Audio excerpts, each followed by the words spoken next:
presidente Trump, quien atacó perfectamente a Venezuela, mencionó sus objetivos, que son Groenlandia, Cuba y Colombia, ¿verdad? Veo que te interesa Groenlandia. Hoy lo analizaremos a fondo, así que comencemos. El 4 de enero, Trump reafirmó que Estados Unidos necesita Groenlandia, territorio danés, para su defensa. Tras la invasión a Venezuela, manifestó querer quedarse con Groenlandia. Dinamarca reaccionó de inmediato y la tensión sobre Groenlandia se reaviva. Mette Frederiksen, la primera ministra de Dinamarca, emitió otra declaración después del anuncio del presidente Trump, diciendo que debía dejarle claro a Estados Unidos que la idea de que Estados Unidos deba apoderarse de Groenlandia es completamente absurda. Al mismo tiempo, la primera ministra Frederiksen instó al presidente Trump a dejar de realizar acciones que amenacen a un aliado histórico. Trump insiste en que Estados Unidos debe quedarse con Groenlandia, mientras barcos chinos y rusos navegan cerca de la isla. Dinamarca se siente amenazada por estos movimientos de Estados Unidos. Por eso, Dinamarca incluso mencionó a Estados Unidos como una posible amenaza para la seguridad en su informe de perspectivas de inteligencia para 2025. Estados Unidos, que cada vez prioriza más sus propios intereses, ahora está utilizando su superioridad económica y tecnológica como herramienta de presión. Y esto también se aplica a sus aliados y socios, según explicaron. Cuando un periodista preguntó a Trump si consideraría acción militar contra Colombia, él respondió que le parecía buena idea. Y dirigiéndose a Gustavo Petro, el presidente de Colombia, dijo que Colombia también está muy enferma y que está gobernada por una persona enferma a la que le gusta producir y vender cocaína a Estados Unidos. Dijo que eso no duraría y mostró optimismo sobre una posible operación militar contra Colombia. Luego habló sobre Cuba. El presidente Trump dijo que Cuba parece estar prácticamente al borde del colapso y que no sabe cuánto tiempo podrán resistir, pero señaló que Cuba no tiene ingresos. Actualmente, el presidente Trump parece estar apuntando a Groenlandia, Cuba y Colombia, mostrando su intención de realizar operaciones militares o de tomar el control de esas regiones. El presidente estadounidense Don Roe impulsa la doctrina Don Roe, causando gran impacto mundial. Este concepto se origina en la doctrina Monroe, proclamada en 1823 por el presidente James Monroe. Estados Unidos afirmó que las potencias europeas no debían intervenir en América y declaró el hemisferio occidental su esfera de influencia. La doctrina Don Roe, mencionada por Donald Trump, fue creada para indicar que seguirá con esta idea, uniendo los nombres de Donald y Monroe. Y el presidente Donald Trump mencionó esto públicamente el pasado 3 de enero, enviando un mensaje claro. No se puede considerar esta declaración como algo improvisado. La administración de Donald Trump ya había publicado el 5 de diciembre del año pasado el Informe de Estrategia de Seguridad Nacional 2022, cuyo eje central era bloquear la intervención de fuerzas externas en el continente americano y fortalecer la influencia de Estados Unidos en la región. La mención de la doctrina Don Roe puede verse como una extensión de esta estrategia en este contexto que tras la operación militar en Venezuela se elijan Groenlandia, Cuba y Colombia consecutivamente no debe tomarse a la ligera. Esto se interpreta como una señal de que Estados Unidos intenta aferrarse con más fuerza a todo el hemisferio occidental y continúan surgiendo perspectivas de que podrían ocurrir enfrentamientos y acontecimientos aún mayores en el futuro. En especial, el hecho de que el presidente Trump muestre un interés casi obsesivo por Groenlandia es un punto que debe tomarse muy en serio. Groenlandia no es una zona de conflicto ni territorio de un país hostil. Es un territorio autónomo de Dinamarca, que es aliada militar de Estados Unidos. Si Estados Unidos presiona militarmente a Groenlandia o busca anexarla, no actuaría contra un enemigo externo, sino que dañaría la alianza desde adentro. Si Estados Unidos realmente lleva a cabo acciones, ese mismo día, la base de la Organización del Tratado del Atlántico Norte, la OTAN, no solo se tambalearía, sino que existe una gran posibilidad de que entre en una fase de colapso y destrucción. Por eso los países europeos son muy sensibles a este tema. El tema de Groenlandia no solo afecta a Dinamarca, sino que crea un precedente donde Estados Unidos amenaza la seguridad de un aliado. En varios países europeos ya se habla de solidaridad política y diplomática con Dinamarca, y aumentan las voces que piden detener las acciones unilaterales de Estados Unidos. Si esta tendencia continúa, dentro de Europa inevitablemente se extenderán dudas fundamentales sobre si Estados Unidos puede ser considerado un socio de seguridad confiable. El conflicto entre Europa y Estados Unidos probablemente se agravará y la alianza transatlántica podría fracturarse irreparablemente. Además, hay otra variable importante, es la ceremonia de premiación de los habitantes de Groenlandia.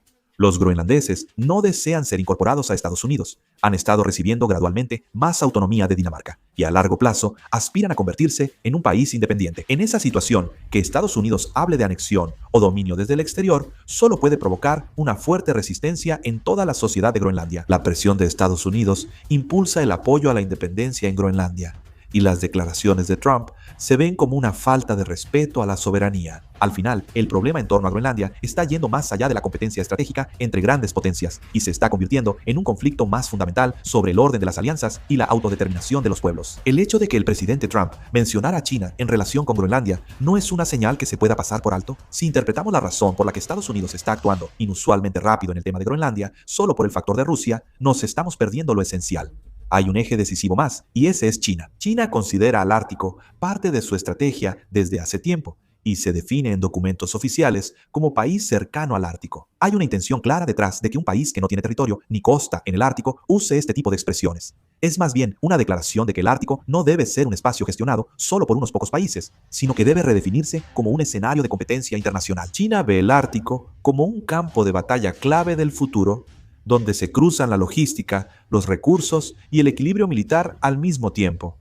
Esta estrategia está exactamente alineada con la iniciativa de la Franja y la Ruta. China es consciente de que la ruta marítima hacia Europa, por el mar de China Meridional y el Océano Índico, puede ser controlada por Estados Unidos y sus aliados. Por eso, la alternativa en la que se han fijado es la ruta ártica. Con el deshielo causado por el cambio climático, la distancia de viaje entre Asia y Europa se está reduciendo considerablemente y se están abriendo rutas que permiten evitar puntos críticos como el Canal de Suez o el Estrecho de Malaca. Desde la perspectiva de China, la ruta ártica tiene un significado que va más allá de ser una nueva ruta.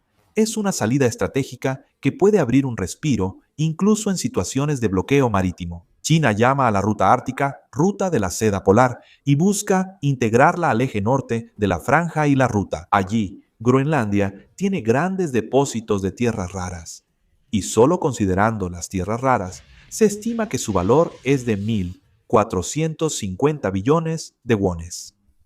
En esta tendencia, Groenlandia ocupa una posición clave. Está en el centro de la ruta ártica, lo que permite vigilarla, asegurar escalas y acceder a recursos a la vez. China ha intentado participar en la construcción de aeropuertos en Groenlandia y se interesa por el desarrollo de tierras raras y minas.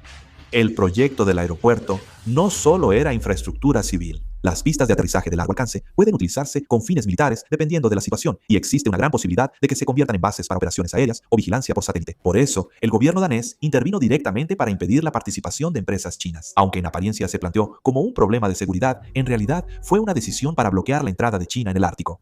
Estados Unidos está observando estos movimientos con mucha atención. Por el calentamiento global, la ruta ártica se está abriendo y en 10 años el tráfico de barcos en el Ártico creció 37 veces. Rusia ya se ha preparado para esto y ha establecido bases militares densamente distribuidas en todo el Ártico. En esta situación, en el momento en que China entra priorizando la economía y la infraestructura, existe una gran posibilidad de que el Ártico quede fuera de la influencia de Estados Unidos.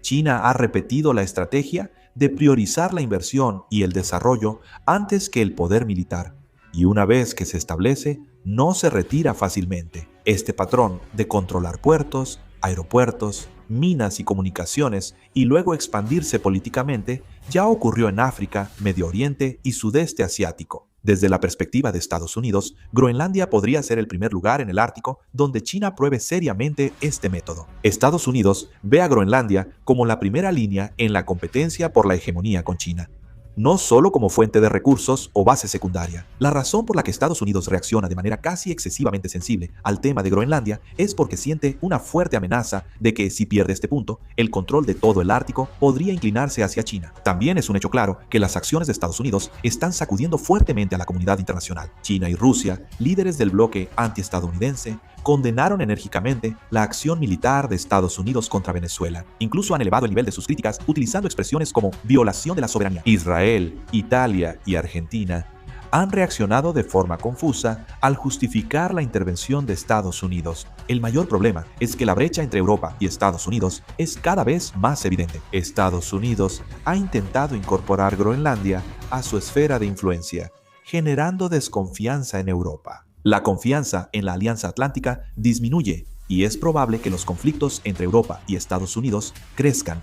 Además, la situación interna de Estados Unidos no es estable. Tras el ataque de Pompeo a Venezuela, sin aprobación del Congreso y sugerir intervenir en otros países, la tensión política aumentó. En particular, el Partido Demócrata está reaccionando fuertemente, argumentando que la administración está actuando más allá de sus poderes. Y este problema está profundizando aún más la división política dentro de Estados Unidos. La situación actual parece estar desarrollándose de manera muy urgente. ¿Qué opinan ustedes sobre la situación actual? Por favor, dejen sus comentarios. Con esto concluyo el video. Muchas gracias.